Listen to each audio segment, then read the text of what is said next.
Hello बच्चों, तो आप प्रश्न को देखते हैं। उस बिंदु के निर्देशांक ज्ञात कीजिए जिसका भुज 10 है तथा इस बिंदु के बिंदु अर्थात निर्देशांक 2, -3 से दूरी 10 मात्रक है। तो दिए गए प्रश्न की मुख्य अवधारणा की बात करें तो बच्चों यहाँ पर हम देखेंगे बिंदु ए जिसका निर्देशांक x1, y1 है तथा बिंदु बी जिसका निर्देशांक x2, y2 है। तो इन दोनों बिंदुओं को मिलाने वाला रेखाखंड AB की दूरी ज्ञात करने के लिए बच्चों हम दूरी सूत्र का प्रयोग करते हैं। तो दूरी सूत्र से हमें AB की दूरी प्राप्त हो जाएगी। AB बराबर अंडर रूट यहाँ पर x2 माइनस x1 का whole square plus y2 minus y1 का होल स्क्वायर। ठीक है, तो इस मुख्य अवधारणा की सहायता से हम दिए गए प्रश्न को हल करेंगे। बच्चों देखो प्रश्न में हमें क्या कहा गया है। तो देखो उस बिंदु का निर्देशांक ज्ञात करना है जिसका भुज अर्थात बच्चों x अक्ष, ठीक है, x अक्ष अर्थात x का निर्देशांक क्या है 10 है। तो बच्चों हम यहाँ पर बिंदु A मान लेते हैं जिसका x निर्देशांक क्या है 10, यहाँ पर y अर्थात बच्चों बिंदु A का निर्देशांक 10, y और बिंदु B का निर्देशांक यहाँ पर 2, -3। बच्चों इन दोनों बिंदुओं के बीच की दूरी कितनी है 10 इकाई अर्थात 10 मात्रक। ठीक है, तो यहाँ से बच्चों हमें बिंदु A का निर्देशांक ज्ञात करना है अर्थात y का मान ज्ञात करना है।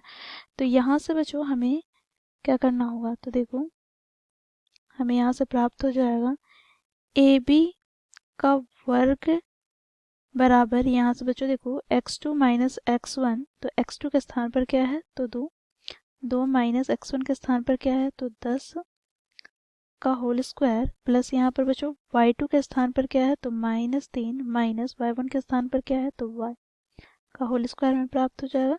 बच्चों देखो यहाँ पर AB की दूरी हमें 10 मात्रक दिया गया है तो 10 का स्क्वायर हो जाएगा बराबर, यहाँ से बच्चों हमें -8 का स्क्वायर प्राप्त हो जाएगा प्लस यहाँ से बच्चों हम माइनस उभयनिष्ठ लेकर इसका वर्ग करें तो प्लस हो जाएगा। तो यहाँ से हमें प्राप्त हो जाएगा 3 प्लस y।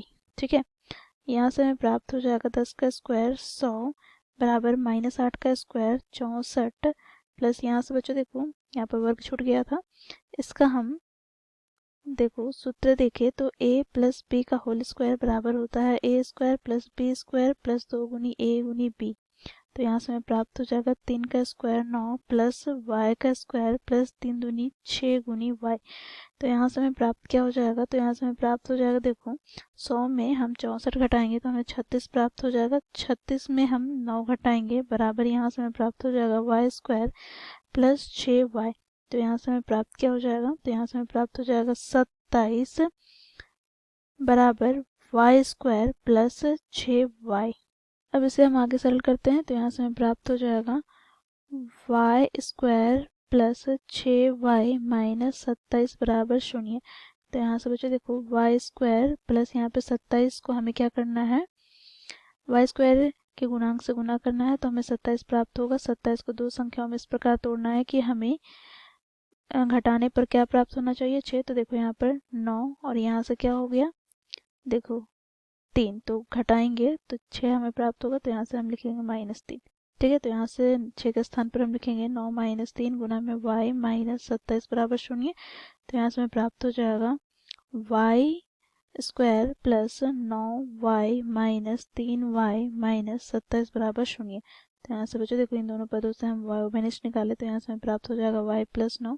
इन दोनों पदों से -3 उभयनिष्ठ निकाले तो यहाँ से हमें प्राप्त हो जाएगा y प्लस 9 बराबर 0। तो यहाँ से बच्चों हमें प्राप्त क्या हो गया, तो y प्लस 9 यहाँ से y माइनस 3 बराबर 0। तो बच्चों देखो या तो y प्लस 9 0 के बराबर होगा या फिर y माइनस 3 बराबर होगा 0 के। तो यहाँ से हमें प्राप्त हो जाएगा y बराबर -9 और यहाँ से हमें प्राप्त क्या होगा, तो यहाँ से हमें प्राप्त हो जाएगा y बराबर +3। ठीक है, तो इस प्रकार हमें y के दो मान प्राप्त हो गए हैं। तो यहाँ से बच्चों देखो हमें बिंदु A का निर्देशांक ज्ञात करना था। तो इस प्रकार बच्चों हमें बिंदु A का निर्देशांक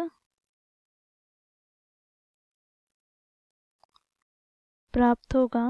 देखो 10, -9 या 10, 3। तो इस प्रकार बच्चों हम लोगों ने मुख्य अवधारणा की सहायता से दिए गए प्रश्न को हल किया। आशा करती हूँ आप लोगों को यह प्रश्न समझ में आया होगा। धन्यवाद।